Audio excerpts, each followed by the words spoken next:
Nama aku Kamal. Kisah ni berlaku lewat tahun 1990-an dulu. Waktu tu aku berumur 35 tahun. Aku ada ternampak satu tawaran bekerja sebagai seorang pengurus hotel di salah sebuah daerah di Malaysia ni. Tanpa berfikir panjang, aku pun cuba mohon dan mungkin sudah rezeki aku di sana, aku pun diterima. Mungkin sebab pengalaman aku sebagai pengurus hotel di bandar sebelum ni, jadi mereka tidak teragak-agak menerima aku masuk. Dipendekkan cerita, aku pun mula bekerja di hotel ni. Ini adalah sebuah hotel yang lama, terletak jauh di atas bukit. Tapi berbeza dengan hotel tempat aku bekerja sebelum ni, pengunjung yang datang menginap di sini ikut musim. Kalau musim-musim biasa memang kurang orang. Ada ketika tak ada orang langsung. Tapi kalau musim cuti, barulah kami tak menang tangan. Sebab orang yang datang ke sini mahu menikmati pemandangan daripada puncak bukit. Disebabkan lokasinya di atas bukit, pemandangan hotel ni agak indah.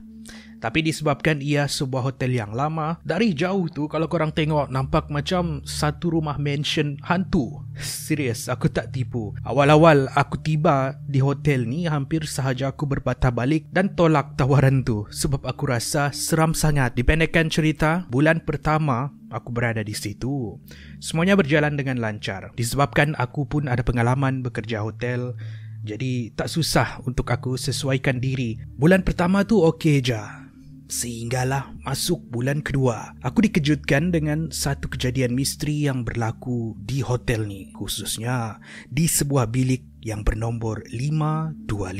Bilik 525 ni adalah sebuah suite ataupun bilik hotel mewah yang terletak di tingkat atas sekali. Aku mula mendapat aduan daripada salah seorang pekerja housekeeping yang bernama Junaidi. Katanya ada sesuatu yang tidak kena dengan bilik 525 ni. Awal-awal tu aku sangkakan mungkin aircon rosak ke, pintu bilik tak dapat buka ke. Tapi tidak, aduan yang Junaidi buat ni lain sikit. Kata Junaidi, ramai pekerja housekeeping yang tak mahu mengemas bilik 525 tu sebab takut. Aku tanya, kenapa pula? Junaidi kata diorang takut dengan kejadian-kejadian misteri yang sering berlaku di situ. Aku pun minta dia ceritakan dengan terperinci apa sebenarnya yang jadi. Kata Junaidi, bilik 525 ni walaupun tak ada sesiapa di situ, walaupun ia kosong, tapi kerap kali pekerja hotel menyangka ada orang di dalam. Ada bunyi-bunyi seperti orang berjalan,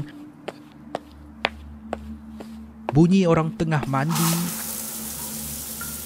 Ada ketika mereka hairan bila TV dan aircon terbuka sendiri. Apa yang lebih menyeramkan berlaku sebelum aku masuk ke sini. Selalunya pekerja housekeeping ni untuk memastikan ada orang di dalam bilik tu ataupun tidak sebelum mereka masuk, di depan pintu bilik diorang akan cakap housekeeping untuk memastikan orang di dalam tahu mereka akan masuk. Sekitar senja, Junaidi ditugaskan untuk mengemaskan bilik 525. Walaupun merasa berdebar, dia menuju ke bilik tu yang terletak di tingkat atas sekali di hujung koridor. Setelah berada di depan pintu, dia pun kata, housekeeping. Junaidi memang tahu tak akan ada yang memberikan respon sebab sudah dia semak tadi, bilik tu memang kosong. Junaidi mengeluarkan kad akses untuk pekerja dan memulas tombol pintu. Tapi sebelum dia sempat menolak pintu tu, kedengaran dari dalam bilik yang menjawab, "Ya, masuklah." Junaidi keras, kaku.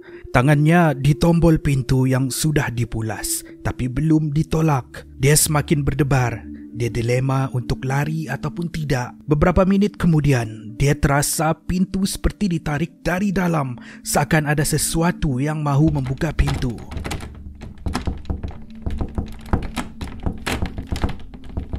Junaidi segera menarik pintu tu, membuatkan ia terkunci semula sebelum berlari meninggalkan bilik 525. Malam tu, Junaidi demam panas dan terpaksa mengambil cuti selama 3 hari. Semua pekerja hotel tu tahu kisah Junaidi ni dan sejak hari tu, tiada siapa yang mahu mengemas bilik 525. Dan kisah dia yang seterusnya ni membuatkan aku semakin berdebar. Cerita Junaidi, sebelum ni tak pernah ada gangguan yang berlaku di bilik 525 tu. Tapi selepas kehilangan pengurus hotel dulu, berlaku kejadian-kejadian misteri yang macam dia ceritakan tadi. Aku terkejut mendengar Junaidi cakap macam ni.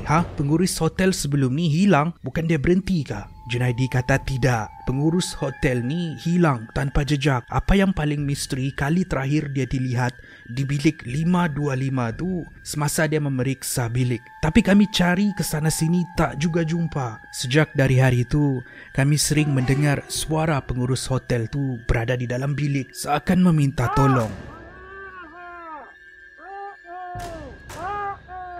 Tapi kami semak di sana sini tak ada juga. Memang tak ada. Dah beratus kali kami keluar masuk untuk tengok kalau dia ada di dalam tu. Dan sejak dari hari itulah kejadian-kejadian misteri sering berlaku di situ. Aku berkerut mendengar cerita Junaidi ini. Aku tanya, pengurus hotel dulu siapa nama dia? Junaidi kata pengurus hotel perempuan, namanya Caroline. Awal-awal tu aku ingatkan dia nak prank aku. Tapi raut wajah dia buat aku percaya. Aku kata, baiklah, mana bilik 525 tu? Bawa aku ke sana. Maka melangkahlah kami naik ke bilik 525.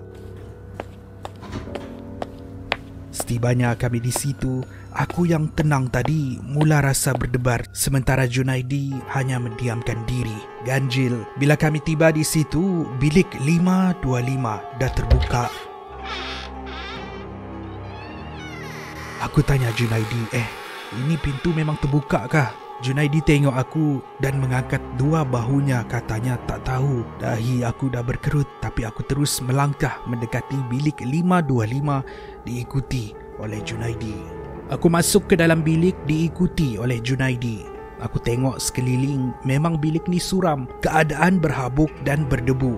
Memang nampak lama tidak dikemaskan. Tapi aku kena beranikan diri juga tengok keadaan sekeliling. Iyalah, dah aku ketua di sini, aku nak suruh siapa lagi? Jadi aku tekad untuk jalankan tanggungjawab aku melihat apa sebenarnya yang berlaku di bilik ni. Tiba-tiba